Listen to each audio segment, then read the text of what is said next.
Welcome to Nacho Fitness Coach. I'm Sarah, the expert. And I'm Kaylee, the beginner. Join us as we discuss fitness culture From our two very different perspectives. So grab yourself a protein shake Or a glass of wine. and let's get started. So Kaylee, Yes. a few episodes ago, or at least earlier in the season, we talked about that. I think it was maybe the healthy wager episode. I don't know, where we had the transformation pictures.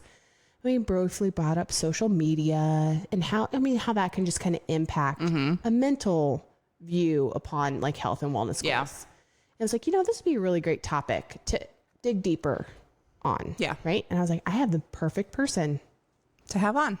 as a guest. And so, And she's here. she's here in person, in the flesh and blood. Emily, say hello. Hello. So Emily is a licensed mental health therapist. Nice. Yes. And we've had sidebar conversations of the impacts of social media with children, We have.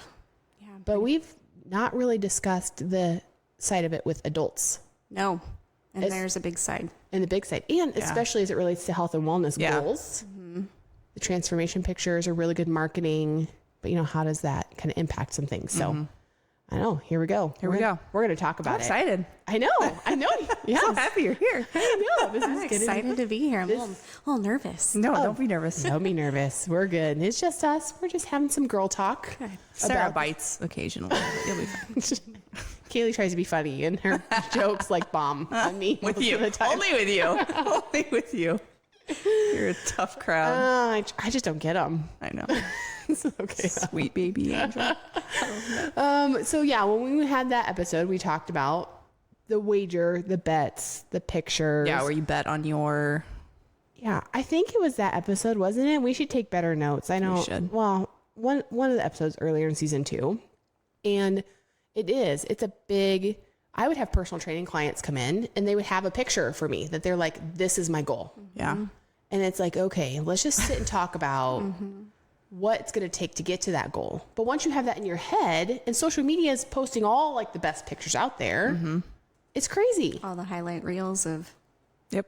the afters and Life and still photos. I'm like, well, when she's walking, it's still jiggly, they just got done doing push-ups real fast. And Right. And they got Well, the and no tan. photo that anybody posts online is the only photo they took. There's a No, there's 100 more. Right. yeah. That it's the perfect Yep. angle. Yep. So, people would come in, clients in their initial sessions, and they would be like, I want to look like this. It's like, That's not real. let's talk about that. Let's talk about it. It's hard to tell people. So what do you tell people when they have pictures in their mind from social media or online that's impacting their goal setting? Is that your question towards me? Yeah, I think so. Do you have an answer for that I question? have an answer for that. I mean, it's a loaded question, really. I think we have a lot to unpack with that. Yeah. Yeah.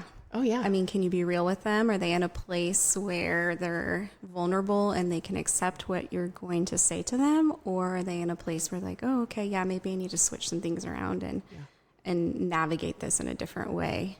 It's a tough conversation, though. Yeah, it's a tough conversation. People have histories, that it's trauma. As I pointed at Kaylee. Very intense. Okay. All right. Okay. Go on. Well, Keep going on. Carry on. but it is a side that it has become a conversation. I feel like specifically more as it relates to children, but the conversation to me yet doesn't feel as vocal as it relates to adults. Do you think it does? Are people talking about the health, like the mental health effects of social media. social media on? I, as not the professional here, I think it is not talked about as far as adults because it's just kind of something we grew with, you know, the rise of the internet and social media. And it was never something that our parents had to carefully introduce us to because it was new to them, and We were already adults when it came out. some of us. Well, I was. I was. I mean, I was to get a Facebook account, you had to be a college student. And I missed it because I was already out of college. I was out of college and I started working with people that had just graduated, and they're like, oh yeah, there's this thing called Facebook. And I was like, that sounds kind of cool. Can I sign up? And they're like, ooh, no, you're too, you don't have Well, and even on Facebook, then people weren't posting selfies. It didn't start out that way. Figure out where the party was, or a study group if you studied. And right. Do you remember when it first started? Like, you had to write it as if it was like a third person. You'd Like, it was like, Sarah is blah, and like defaulted that in. Yeah, it did. You know, so it was like the only thing you could say is you're like, I have to finish this sentence. And so I'm like, Sarah is trying really hard to work, but I'm not, or whatever. Yeah, it was. And it was forced. Uh-huh. Yeah. And it wasn't photos, but when it did become photos, I don't know if you guys did this, but it would be like, you would drop like 90 pictures of a party. Yes. And yes. Yeah. So from your camera, media. from your point and shoot camera. Yeah. Yes.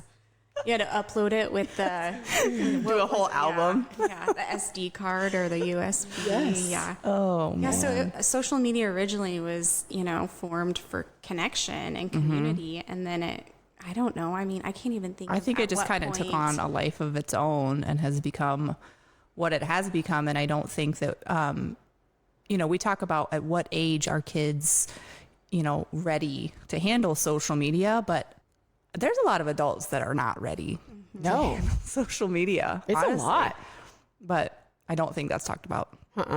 No. So let's talk about it. Because it's evolved. It's evolved. Yeah, it's evolved. And it's just thinking about talking with you guys today, I took some time to kind of dive into thoughts about it. And there's the good, there's some good to it. There's the bad, and then there's the really ugly with it. Yep. And you just have to kind of unfold those different things. But like you said, us sitting here didn't grow up with it. And I don't think it's talked about enough with adults. No. We're worried about what it's doing to our kids.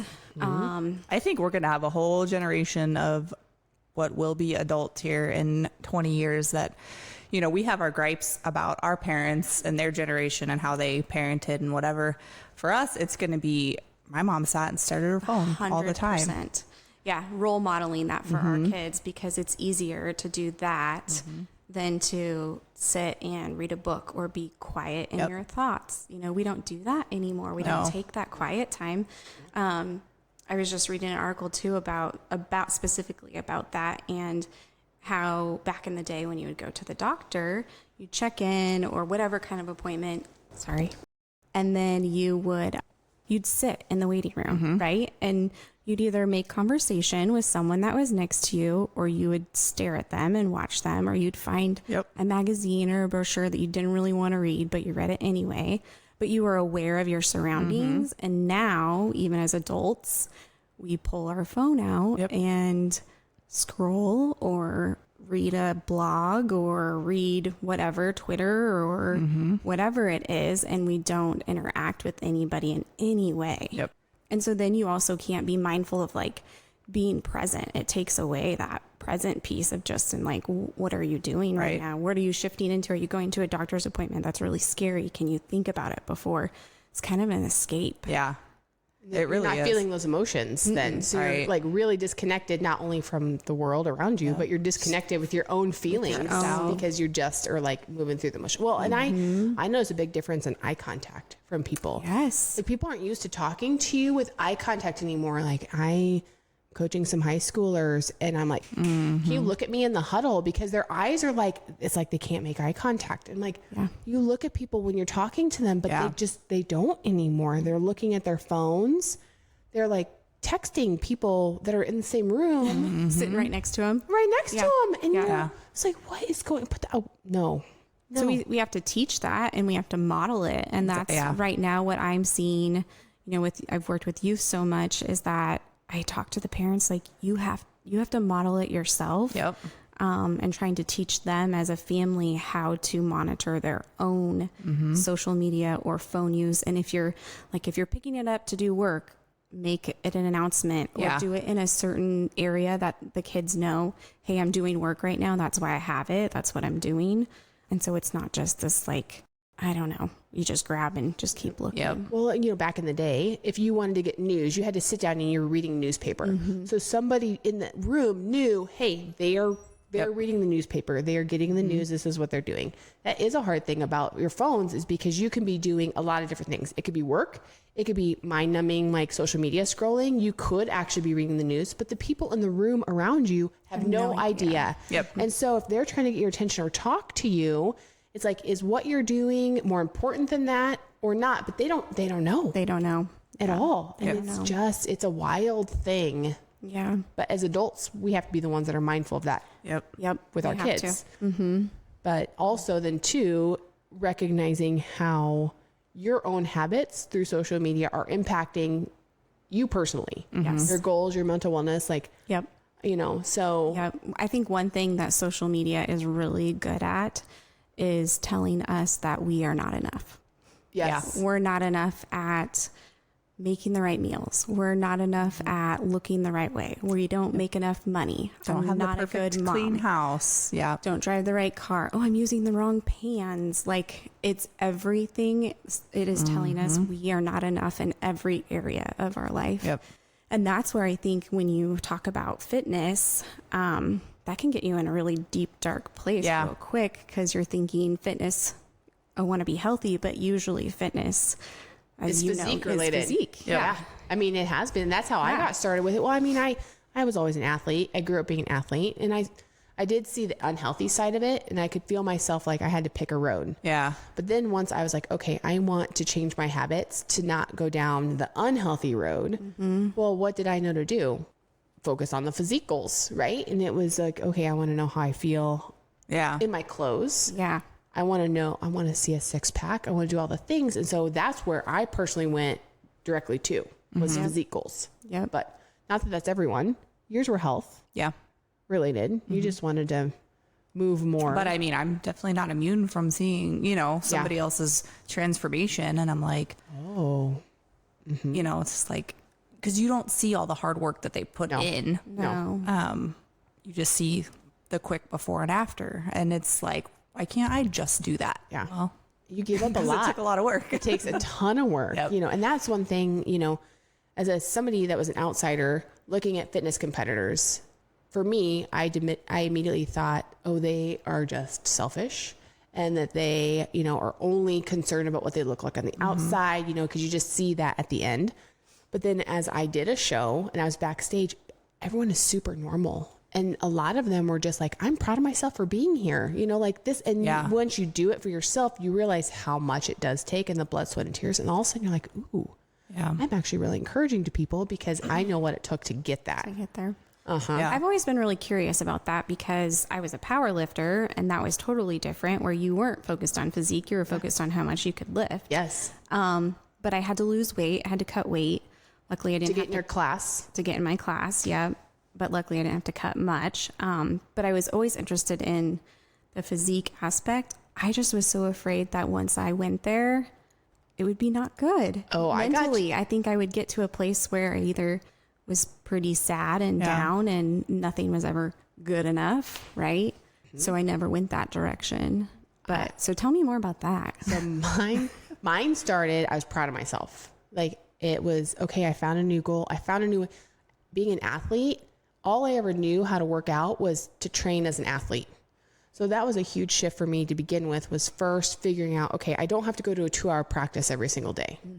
So I learned that. I always thought that I was eating pretty good, but I learned more about nutrition and how that changed things. So those two things were good.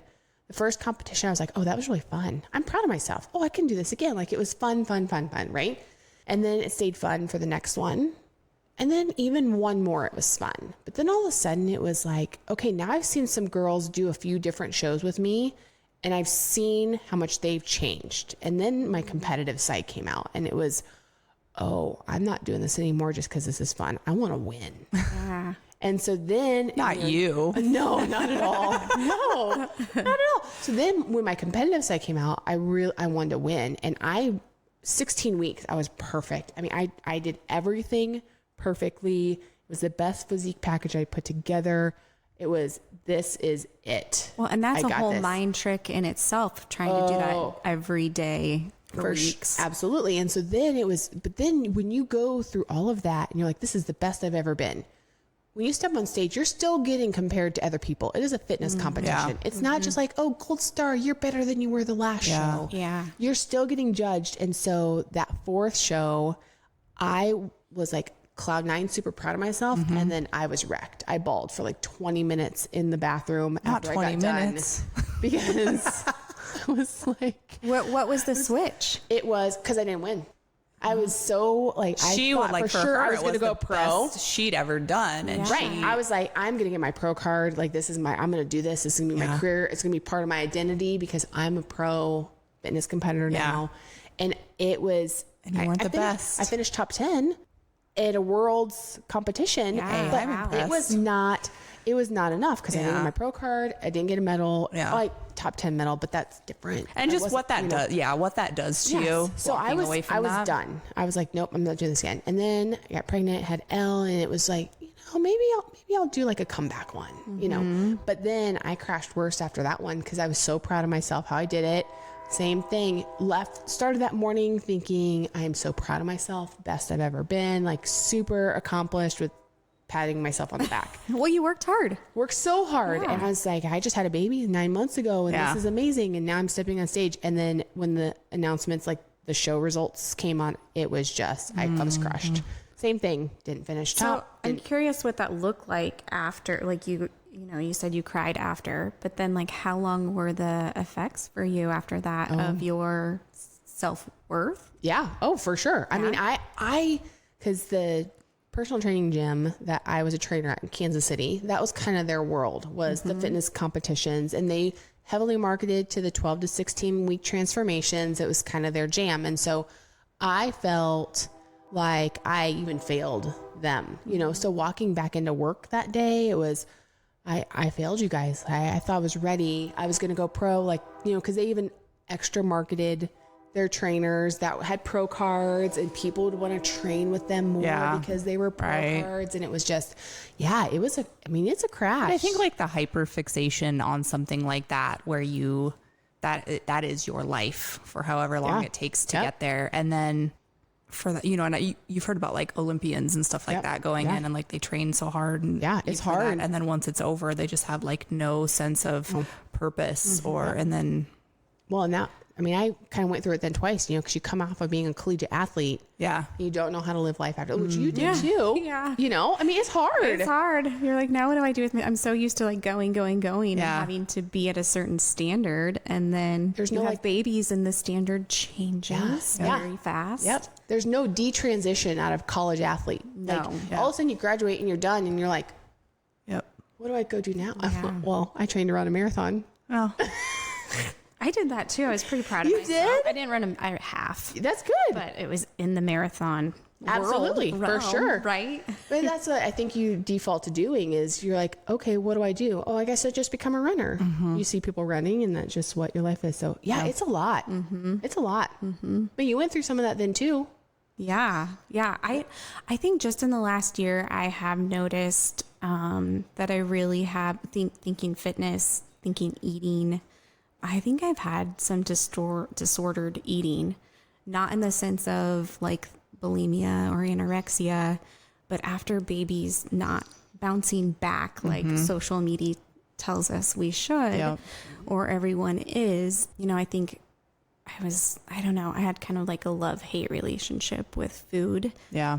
I didn't ever punish myself, but I would have guilt about eating certain things. And then if I, didn't go for a walk or exercise or lift or whatever it was, the reason I wasn't losing weight was because I was eating bad and not taking care of myself. And so that's been a journey, I think, for me. And then really realizing like I did have some disordered stuff going on there. I'm probably going to butcher the statistic. I'm going to try to find it while we're talking, but it is great that you say disordered eating because there's a large percentage of adults that have disordered eating. It's not and an if it's official not diagnosis anorexia or bulimia. It's not. Or... But there's this whole other category where I feel like it was like 70% of adults have disordered eating. I'm going to find it. I'm going to try to find it. It really just comes down to an unhealthy relationship with food. Yes. Eating. Which I think a lot of people. So it's not a diagnosed eating disorder, Right. but just that unhealthy, Unregulated,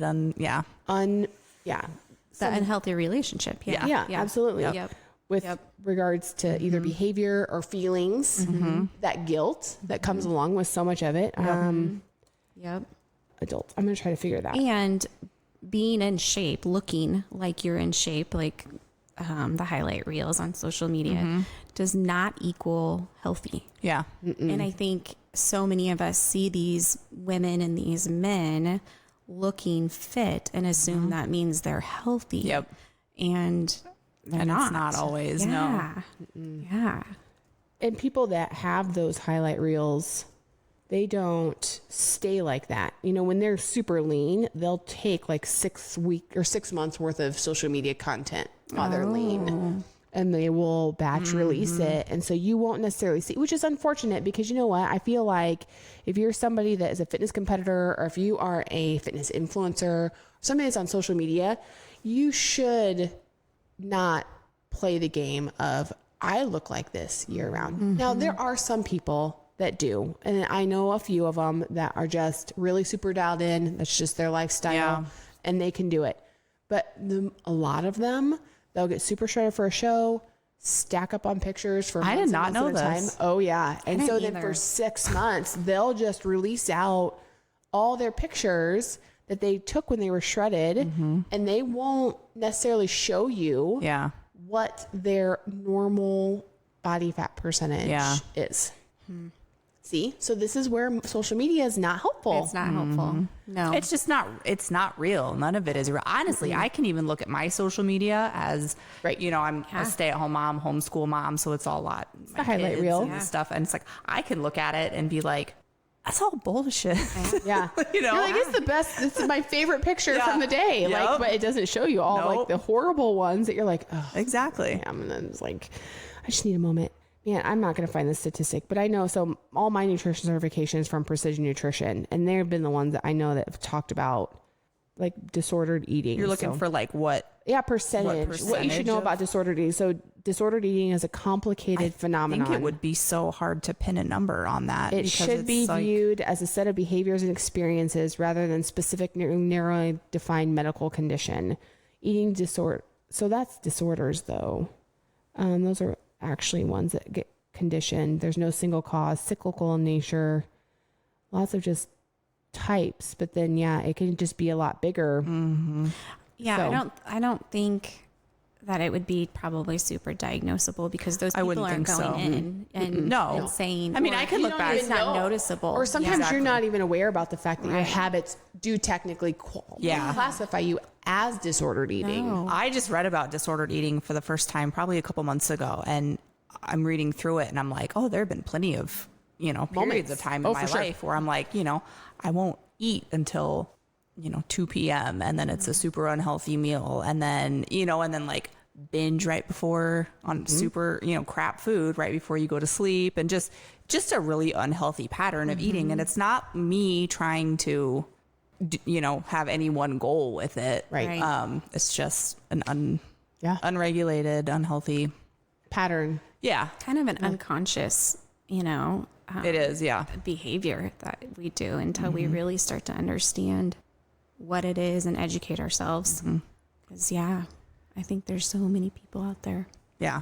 It's just taking the time to just stop and pay attention. I think maybe to like what you're doing. Well, and what things do you eat that actually make you feel crappy, and what, you know, and being more intentional about. Are you eating when you're triggered?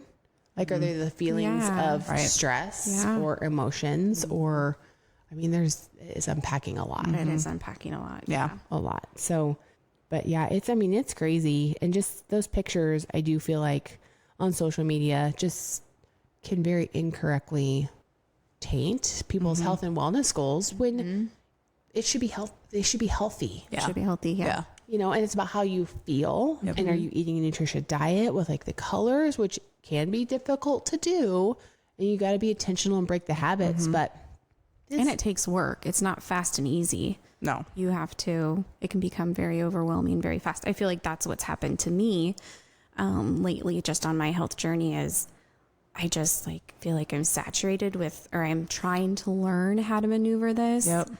And then I just get overwhelmed of like, well, I'll just go back to what I know because it's easy. Yep. Yeah. Yep. But I don't feel good when I am doing that. I don't feel good at all. So Right. yeah. Yeah. And then that's a easy one, I think, to dial into though, is how does the food make you feel? But taking the time to notice that. Yep. To notice it. Yeah. Whether it's making your stomach feel like that, cramps are probably an easy one. Yep. Is it making you feel sluggish? Yeah. How clearly are you thinking? Are you tired? All those things can relate to it. Absolutely. You don't necessarily know, but there was earlier when we were talking about social media and how it started, it reminded me of the Social Dilemma movie. Oh, yeah. Yes. You guys both watched that? So, I mean, that is a crazy one. So if you have not watched the Social Dilemma movie, I personally highly recommend it. I don't know about the two of you, but 100%. Yeah, you it gotta was watch good. it and But- have your husband or significant other or someone. I watch did, it. because I started watching it and I remember we hit a certain point where I stopped and I called Dana in and I was like, you were watching Yeah. this with me because we together have to be on the same page to understand how this will affect our kids. And you mentioned having like a designated spot where they know we're working on something. That's my kitchen. I have one spot where I leave my phone and that way it's I'm going to that spot if I have to, for the gym or whatever. And it's like, just, I need a moment. I'm doing it right now, but I don't ever, on the rarest occasion, do I take it upstairs for bedtime. I rarely take it down in the basement, like for when they're playing in their play zone. Yep. So finding rules for yourself to make sure you're present. And you don't realize how hard it is. Yeah. You don't realize it's a problem until you Yeah. try and put those, rules for yourself in place. Like we go down to our schoolroom for school and I'm like, I don't need my phone down there. But then if I don't bring it, it's, just, there's just, it's an addiction, You feel like you've lost a yeah, limb I or don't something. need it Yeah. for anything, but you're like, oh, it's part of me. What if? Our kids are a little bit older now, and we asked them what they notice about us as parents with technology and our phones. And kids get real fast. Yeah. And so they are like, well, you'll be on it and you won't really answer my questions. We kind of talked about different times of the day when they need my attention and I am like gravitated to my phone, which is usually after school time, coming down from work. So my husband and I have worked on not having our phones be present, like in the living room with the kids. Yeah. When you're outside doing activities, we designated a drawer that they can go into. And I think that has been one of the biggest things. If you don't see it and you don't hear it, then, it takes a little detoxing, I would say, because sometimes you're like, think you hear like a vibrator. But yeah, just being intentional with making sure that it's not around. I don't know. I just always like getting my kids, not always, but I think it's important to get our kids' opinions too on some of those things of what they're noticing, so then we can adjust. And I feel like I need to ask my kids that question, because even though I feel like I try hard, there's probably times where but then I can also be perfectly present in the moment, looking at you and still saying yes. And like the 2-year-old, the phone was nowhere around. She was like asking me if she could smash the 4-year-old's like creation that he had built. Like, and we'd already talked to her about like, I already talked to her about if you build it, you can smash it, but he built that, so don't smash it. 'Cause she'd done it earlier and we had this whole thing. She saw it over the shelf and she's like asking me if she could smash it. And I didn't quite catch it right away. And so I was like, And she stopped and looked at me and kind of was like, are you sure? And it was she's not even 2 yet. And I was like, or she is 2. And so she's like, are you sure about that? And it was like, oh, wait, you're actually asking if you could smash. Yeah. Actually, thank you for double checking. You're right. She called you out. She totally did. yeah. Like, wow. Which part of that's They're just smart. being a mom and like always saying, The Yeah. other part, I do think social media and our phones play a part of, well, you said you were totally present. I am not always present in those cases. But this thing right here has taught us not to be present in the moment. And yeah, it just has like a trickle effect, I feel like, on everything, physical, mental. Yep. And it just, that's the crazy part is I think it happened on a massive scale without anybody really even Very quickly noticing it, you know, and now I feel like just now people are starting to have these conversations where it's like, wait, is this a problem? Yeah. It's a problem. It is very It is much a problem. It is. Yeah. I was in a training today and we are just talking about being present. It's kind of like a mindfulness thing. And they gave a percentage that 60 to 70% of our time as humans is spent thinking about the future or the past. And they kind of correlated that to, I mean, that's always been there, you know, but then when we have these highlight reels or expectations or feeling like we're not good enough, we're never really present in what we're doing.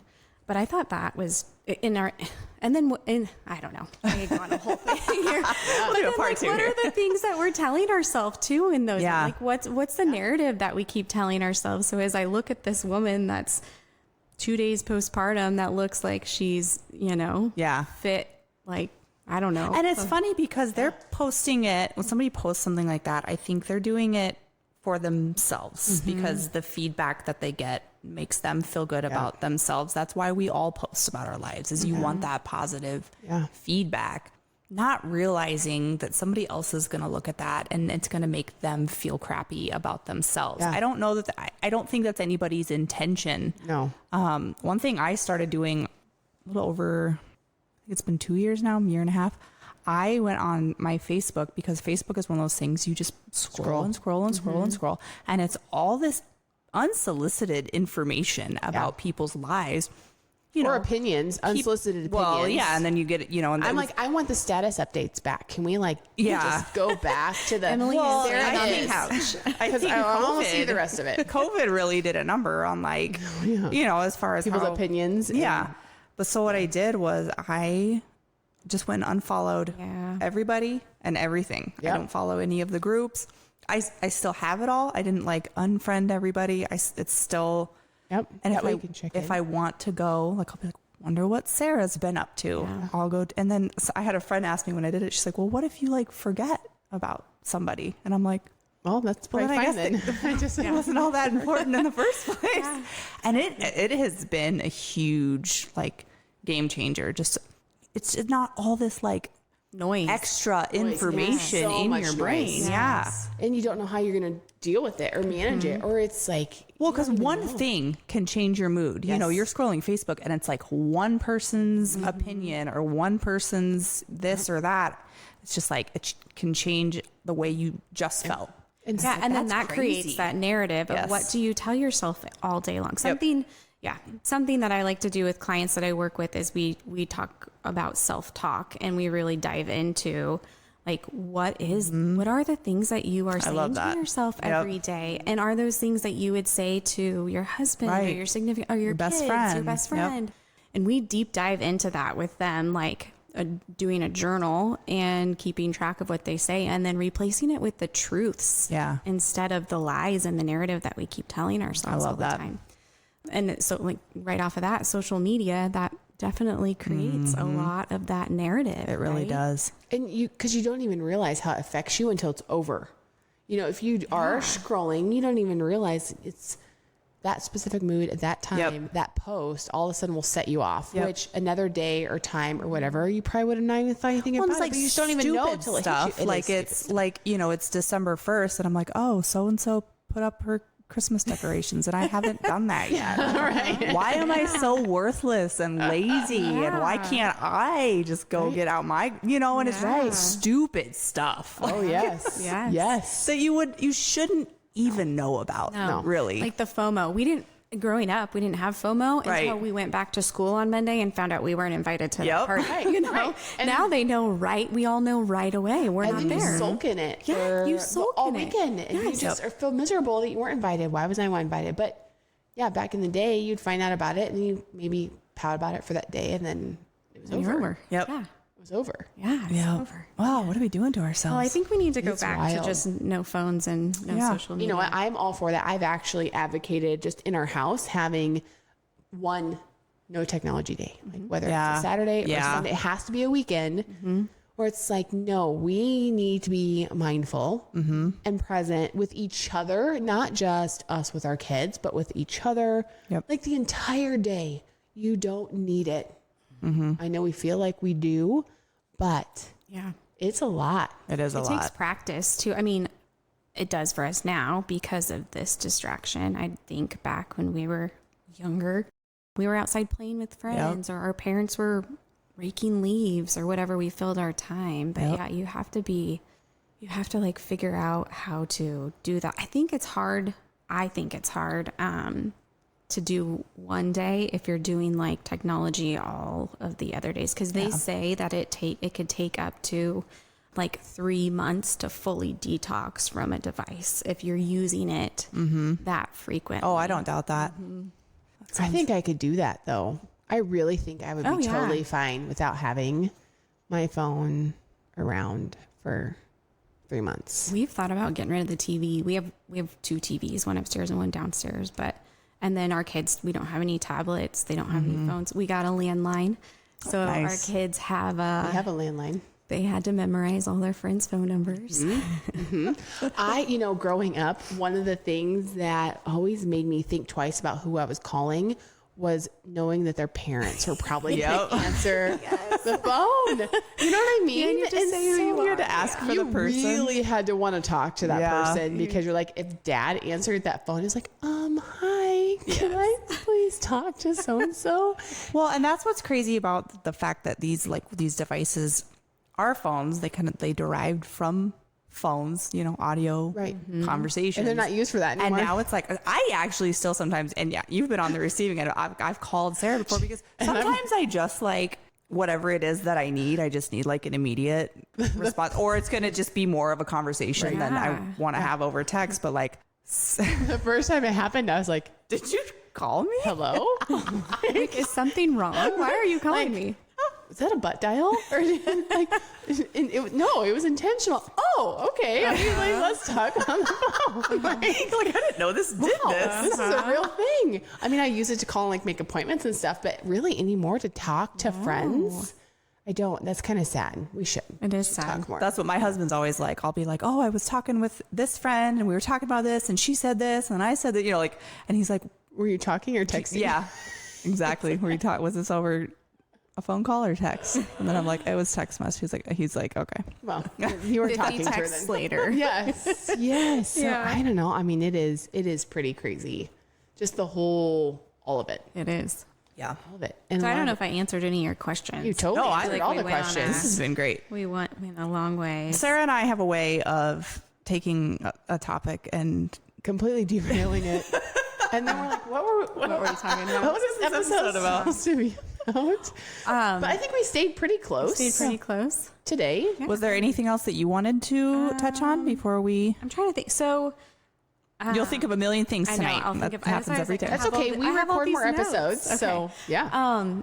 Just thinking about the work that I do with my clients too, something that comes up is we don't celebrate our successes. And so, because if you put that out and you either in person put it out, it feels very uncomfortable, or Yep. on social media, then you're full of yourself. Yep.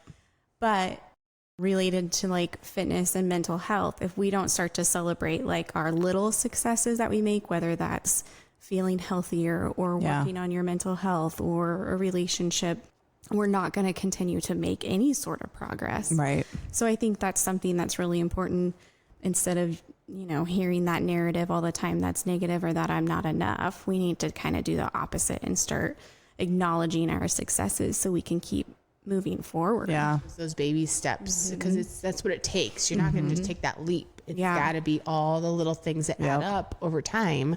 But you're right, that is hard, because say on social media you want to go share a success, but then it's crazy, like the comments people will make. Yeah.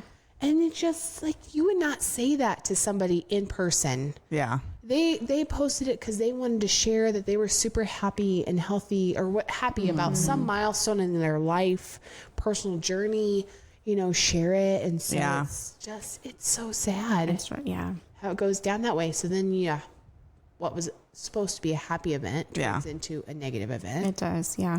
It just, is there a way on Facebook you can turn off comments? There is on Instagram. On Instagram, I know there is. I don't think Oh, there Facebook. is? Yeah, you can turn off likes and comments, which I think is nice. I is like nice. that feature. Yeah. Because then you're not associating that value Yeah. of your Right. content to what Do you other think adults associate that as much as youth do? Sorry, I'm cutting out. I do. Do you? I do. I Yeah. think so. I think when your minds are young and impressionable, it maybe impacts you at a different level. Yeah. I mean, just watching that movie, I mean, they show that how much that affects you, but I know it affects me. Does it like on your linger it as personal much. account or does it on your business account? Because I feel like for me, I've noticed it on my business account. I put something out there and then I'm like, oh, no one's responding. But on my personal, I put it out and I'm just like, oh, I'm moving on with life. Yeah. Yeah. Oh no, it totally does, because then you try to figure out, and that's also what's hard. Social media is one big game. It is. You're never going to figure out the algorithm. They change it. And I don't think people understand that part of it too. And it's also not just because you put it out there, does it get shown to everyone on the other side? It all depends on engagement. And I mean, it's a monster. It really has turned into something that's really completely different than when it started. Yeah. And so I totally do. It's like, why didn't anybody like that? And you take it personally for a while. And then I'm realizing, oh, maybe it's actually because nobody saw it. But that still doesn't erase that immediate knee-jerk reaction of, oh, people didn't like it. Yep. Or I still go back to that one girl that was giving us a hard time for drinking alcohol in one of the comments. I think that was a fever dream because I don't know. No, I'm going to find it. But it was Someone didn't like that you guys were having drinks? so the stories, they pop up and they go away. yeah. But like we had done an episode in season 1 about alcohol and its effects specifically on hormones. And I am not an all or nothing kind of person. I feel like life is full of shades of gray. And when you try to go black or white with things like this, it's not going to stick, And so alcohol is the one, everyone has different opinions on it. But for me, I'm like, well, Let's enjoy a drink while we record. we drink while we record. And so, I don't really sit at home and do it. I don't really do it a lot otherwise. But yeah, there was one comment back on one of the stories. I shared it somewhere and she was like, well, they sound drunk and they're talking about hormones and Drunk on alcohol. life. But they She have, said we sounded drunk. They have. She's like, they're slurring. And I think it was a video meme, but she's like, she's slurring. If anybody was Her answer, right? I'm like, you drink twice as much as I do during these recording sessions. And she's like, is it me or is she slurring her speech? And is that wine glass that's sitting there? I'm my like, gosh. well, what I wasn't slurring. It's like slurring. I was trying to be mindful with my words. Yeah. It was an interesting topic. And 2, it's like, yes, we did. We had some wine. It's funny. Yeah. The audacity of some people. And it's because it's behind a keyboard and nobody really has to be accountable for. And you don't think about the person's feelings on the other side. And I don't know. I mean, I don't feel like it's talked enough with adults. I don't think we notice it as much, how much it affects us. I think it changes how we interact with our kids, which is a whole nother thing. Yep. So I don't know. Your self-worth. Yeah. I mean, do you feel like it affects adults in the same way as kids? I mean, I do. Yes, I know it does. I mean, adults are still struggling with self-worth, self-harm, depression, suicide. The anxiety pops up a lot with just, yeah, I do. That's my brand. Yeah. Yes. We don't always do a good job of taking care of ourselves. Yeah. And so, because we're hyper focused on our kids and making sure that they're doing okay. But we as a system, family system, mom, dad, whoever, we have to fill our cup and be healthy before we can. Self-care is not selfish. Yeah. No, and But it's it's hard. not just like getting massages and pedicures. Yep. It's so much more than that. Yep. Yeah. It's a lot.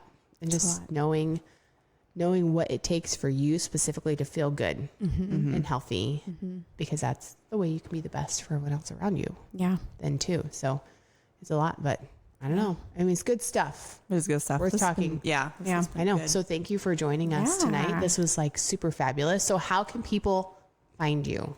Well, you can find me now. Now I can't remember. Right here.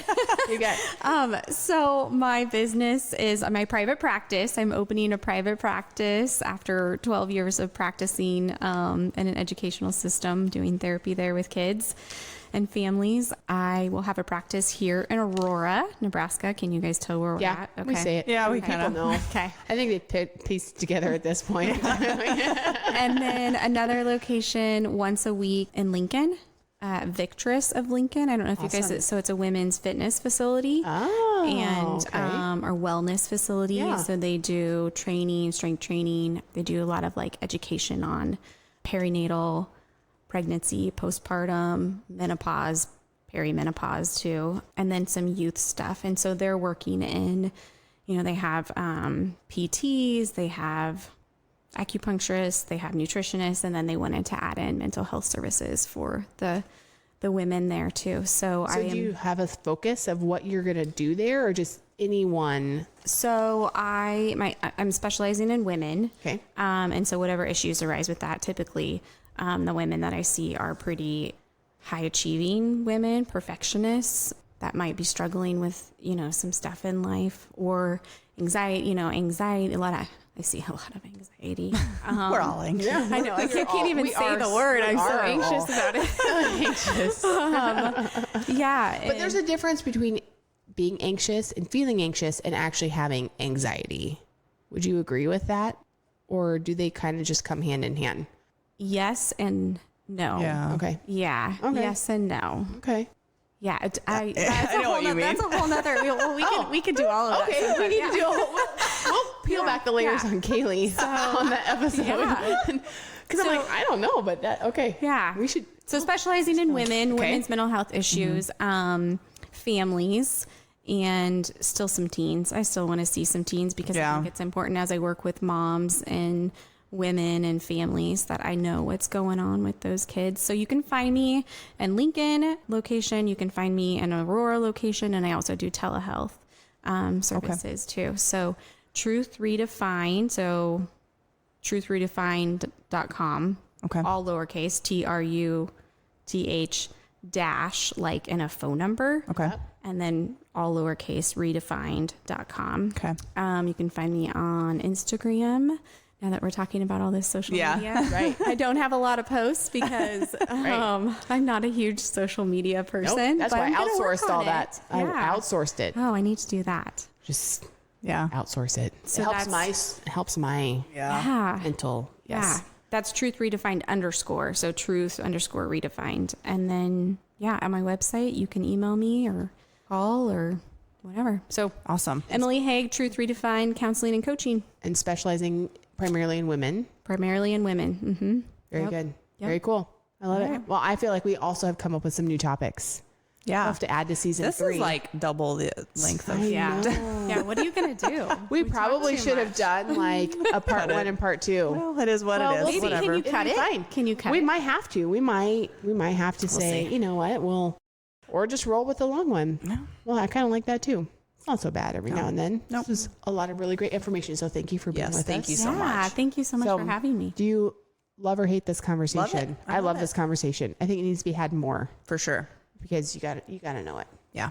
You love it. I love this it. conversation. I could be here for another couple hours. I know. I think we could have we could have just kept going. We might just do that and roll it over. So there we go. We'll just see. So until next time. Thank you so much. Yeah. Thanks for coming. Thanks for listening. Be sure to head over to our Instagram at Nacho Fitness Coach and let us know how you feel about the topic. Do you love it or hate it? Also, don't forget to hit that subscribe or follow button wherever you're listening. And if you like our podcast, leave us a rating. See you next time. You've been listening to Euphony Innovatives Sonified.